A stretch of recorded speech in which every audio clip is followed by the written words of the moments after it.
कुठल्याही विद्यार्थ्यांसाठी 12वीचा टप्पा हा फार महत्त्वाचा टप्पा असतो आणि विद्यार्थीच नाही तर पालकांसाठी सुद्धा हा एक महत्त्वाचा टप्पा असतो. आणि आता उद्या 21 फेब्रुवारीपासून 12वीच्या परीक्षा सुरू होत आहेत. त्यामध्ये आर्ट्स, कॉमर्स, सायन्स, व्होकेशनल असे सगळेच विद्यार्थी, महाराष्ट्रात लाखो विद्यार्थी ही परीक्षा देत आहेत.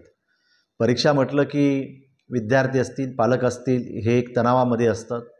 माझी सर्व विद्यार्थ्यांना विनंती आहे की आपण परीक्षा एक आत्मविश्वासानं आपण परीक्षा द्यावी.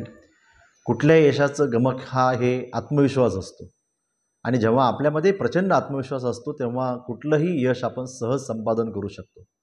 म्हणून परीक्षेचा कुठलाही ताण न घेता आता आपला पूर्ण अभ्यास झालेला असेल, आता 21पासून ही परीक्षा होत आहे, तर आपण ही परीक्षा एक आत्मविश्वासानं आपण या परीक्षेला सामोरं जावं.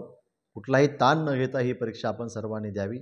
त्यासाठी मी प्राचार्य म्हणून आणि महाविद्यालयाच्या वतीनं महाराष्ट्रातल्या सर्व विद्यार्थ्यांना या परीक्षेसाठी खूप खूप शुभेच्छा देतो.